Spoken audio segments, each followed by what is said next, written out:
Goodbye UAE and hello Canada! Hi mga best, for today's video ay nagpunta kami ng Frozen Lake. Dito lang yan sa likod ng bahay ni Sislane kasi sabi ko sa kanila gusto ko ma-experience yung Frozen Lake kasi sa mga napapanood ko sa TikTok meron ding frozen na dagat. Sa Alaska naman yon. So ngayon dito muna sa Canada yung lake muna kasi dahil nga sunod-sunod yung snow at sobrang lamig talaga, lahat dito nagfo-frozen.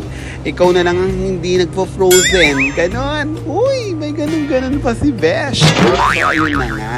At pina-experience nila sa akin yung paglakad sa Frozen Lake na medyo nakakatakot.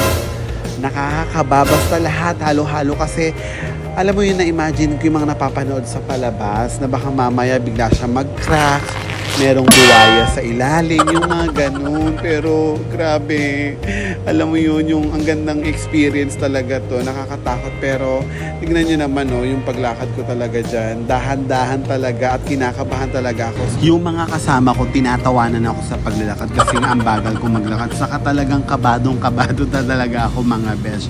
Anyways, yung araw din yan, medyo marami ang tao dahil maganda ang panahon, maaraw pero sobrang lamig talaga as in nanunuot sa buto. To the highest level din ang lamig ngayon. Nakita nyo naman syempre kaya nga nag-frozen yung lake mga besh, diba? At may mga nag-fishing. Yung iba pala, kaya sabi ko bakit may mga tent? Doon pala nilalagay yung sa fishing ano nila, binubutasan nila yan, tapos doon may nilalaglag sila, tapos maya maya may makuha na sila. Pwede ding crabs, lobster, ang kung ano-ano pa, charot.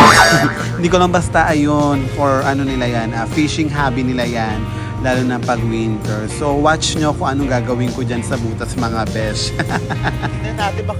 Hello? Hello? Hello?